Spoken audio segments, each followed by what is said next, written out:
Hi everyone, in this video I'm just going to show you how to solve a very typical question like that. So this is question 1 in tutorial 8, and we're going to apply the first law of thermodynamics in open system. So if you have a quick look at this question, so the question itself, you can see it's a quite long question, okay, and we will have 4 small questions to solve. Okay, so what I can recommend is, again, so when we read the question, it's quite a long question, and then there's a lot of information listed in there. So what I can do is that we can make a list of all this information here, okay, by reading this question slowly and carefully. Air with mass flow rate. So first of all, get some information here. So this means that the working fluid in this question is air. So air can be regarded normally as an ideal gas, and then we will probably need, so in the formula sheet, okay, so this section is about ideal gas equation. So we probably need all this information, all the equations listed here, okay, if the working fluid is ideal gas, for example, it is air. So we'll probably need them. So we just need to make to be aware that the working fluid here in this case is air. And then we know that the mass flow rate m dot is 2.5 kilogram per second. So now I can write, you know, all the information here with 2.5 kilogram per second. Enters a nozzle. Okay, so we were talking about nozzle. If you learn from the teaching material, the lectures, you will know that nozzle is one of the very typical device. It is an open system when we apply the first law of thermodynamics with negligible, okay, negligible inlet velocity. So it enters with negligible inlet velocity. So this velocity, we use c for velocity, and then we use subscript 1, okay, subscript 1 for inlet. So C1 is about 0. The inlet temperature, okay, T1 is 21 centigrade, okay, and the inlet specific internal energy U1, so we have U1 here, 2575 kilojoule per kilogram, and the air leaves the nozzle outlet pressure, so that's P2, 6.5 bar, and outlet specific U2, 2425 kilojoule per kilogram, and outlet velocity C2, 525 meter per second. So I write these three altogether just because they are at the outlet, so these two are inlet variables, okay. Again, we can neglecting change the heat transfer, okay, which means that Q is 0, and we can neglect change in potential energy, so delta P dot E dot is 0. Okay, so this is actually quite a long list. Now we're going to calculate, okay, the first question. First one. We're going to calculate the specific enthalpy of air at the inlet of nozzle H1. Okay, so how to calculate H1? If we have learned if the working fluid is water and steam, so we know that from the steam table we can actually find the properties of enthalpy from the steam table. Okay, however, if the working fluid is ideal gas here, so we need to find out inside these equations, so which equation are we going to use to calculate this enthalpy. So we can find one here, okay.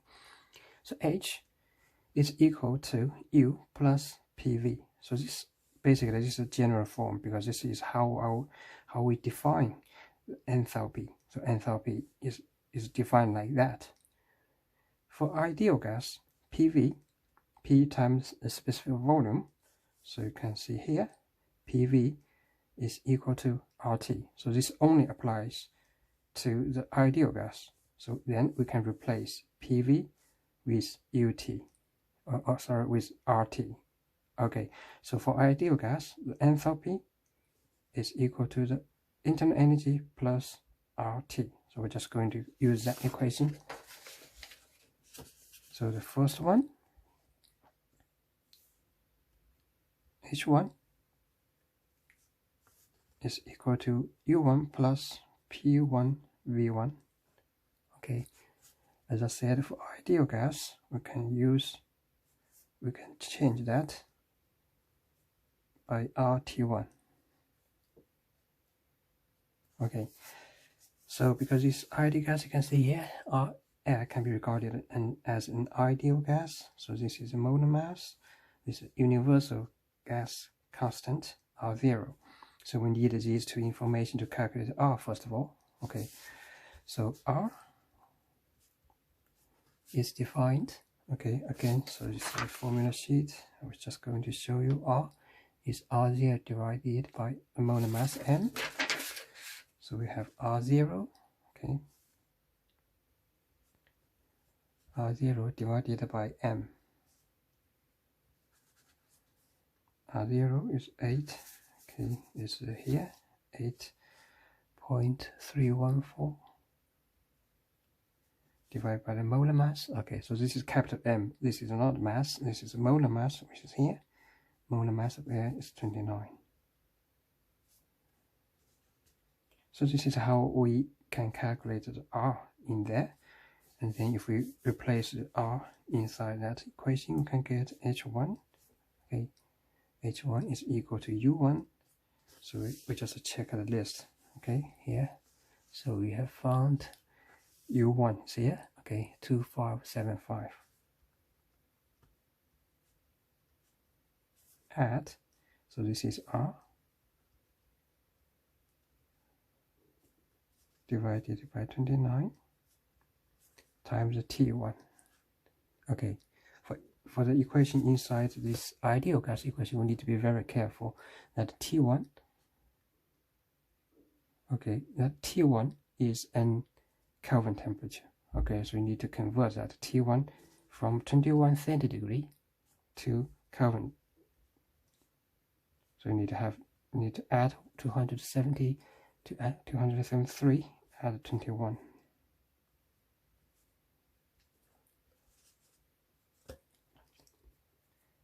So if we do that calculation, you will find out the final answer is 2659.3 kilojoule per kilogram. So this is just the first question.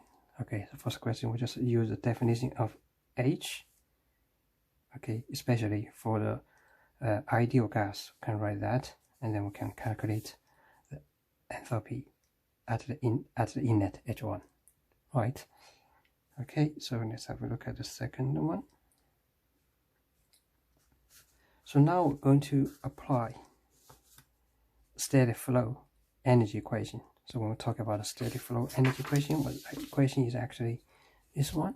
So this is this actually just another name of the first law of thermodynamics in open system. So this is a long equation, okay. And for the application in the nozzle, okay, in the lecture slides I have covered how to simplify that long equation, especially for nozzle, okay, especially for the nozzle. So you can just copy the equation, especially for the nozzle. So for the nozzle, the simplified equation can be written as H2 subtract half V2 squared is equal to H1 add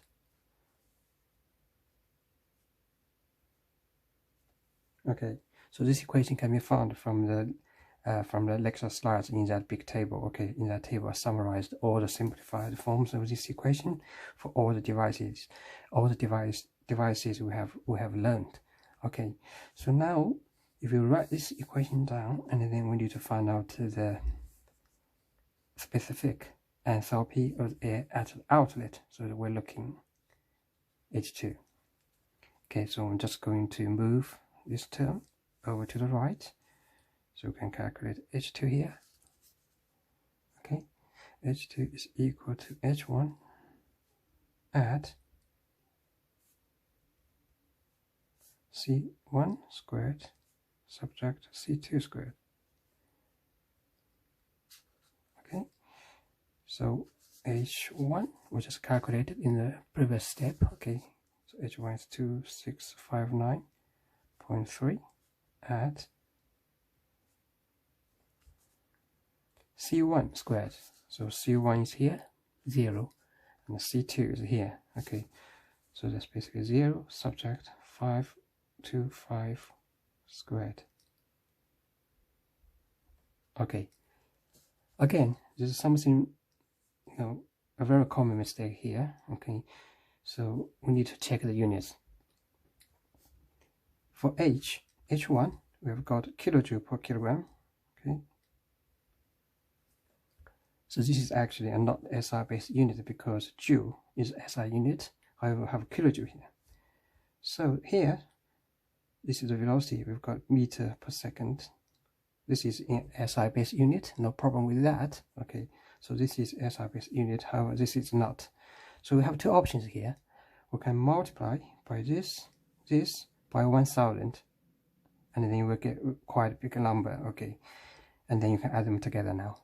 Another way is that what I actually recommend you to do is divide this one. Okay, divide this one by 1000. Okay, and then these two terms will have the same unit system. Okay, so it's in kilojoules. This will make sure that the final answer will be the same as kilojoule per kilogram as well. So it's kilojoule per kilogram. Okay, so this is something really common mistake I can see from the previous exam papers. Okay, so you need to divide by 1000, and then you get the final answer for that, which is 2521.5 kilojoule per kilogram. Right, so this is how we're going to calculate the H2. Right, let's have a look at the third one. The third one, we need to calculate the specific volume of air at outlet of the nozzle, V2. Okay, so how to do that is that we're actually going to use this equation again. So I already wrote that equation for the inlet, and similarly we can write the equation for outlet as well. So we can write H2. Okay, so H2 is equal to U2 at P2 times V2. So now you can find actually we have V2 here. So we need to calculate that V2 in there. Okay, so we just rearrange it. So we get V2, okay, which is equal to, and move this over here, H2 subtract U2, right? And then I will use this to divide P2, and then we'll get V2 here.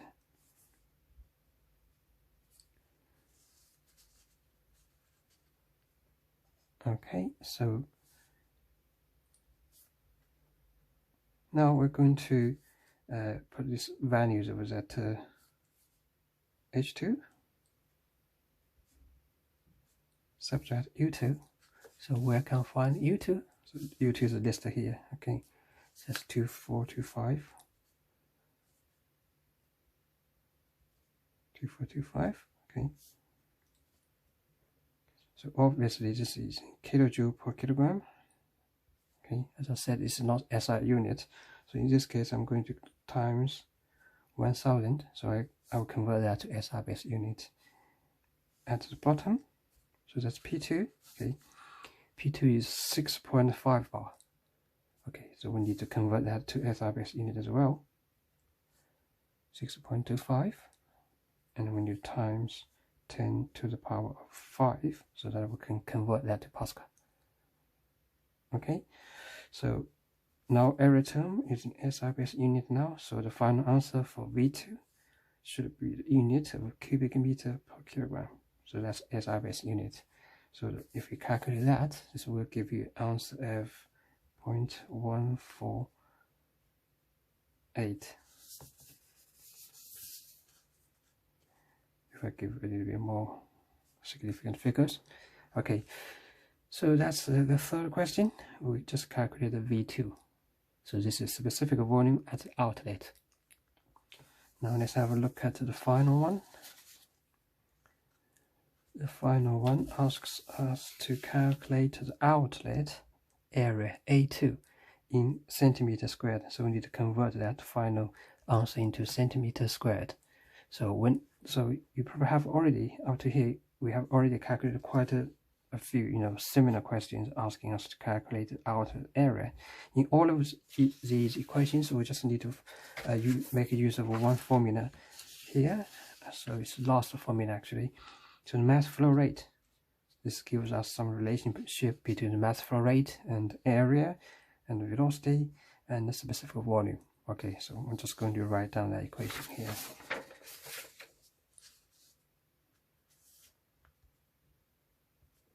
So for number 4, so first of all, I can write m dot, which is equal to, so we're calculating the area at the outlet. So I'm going to write everything at the outlet. So that's A2 C2 divided by V2. Okay, so what we need to calculate is A2 here.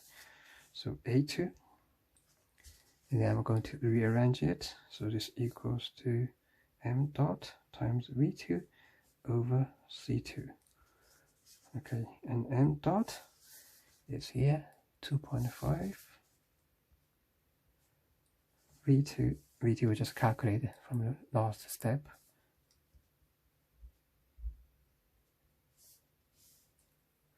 Okay, so this everything is in a SI base unit. So C2 is here 525.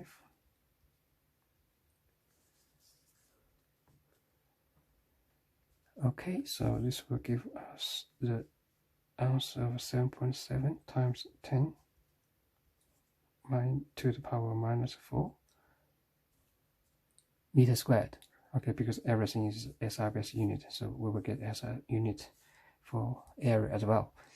And because you are asked to write your final answer in centimeter squared, so I'm just going to make the last conversion to that centimeter squared. Okay, so as you can see here, we just solved all 4 questions, one by 1, 2, 3, 4, one by one. Okay, for this kind of question, one thing I need to mention again is that for the ideal gas, because the working fluid in this case, we have air as ideal gas, so you need to make use of all ideal gas equations listed in that formula sheet. And the most important, you're going to use the definition of enthalpy twice, actually, for the first question and for the third question. So we're going to write that definition twice. Okay, so the first time we'll make use of the ideal gas equation. So we have P1V1, which is equal to RT1, so that we can calculate H1. Okay, so for the third one, we can also write the definition of enthalpy and make use of that to find out V2. And you need to be especially careful about all the units. Okay, so you need to check from time to time to see if the units are consistent with each other.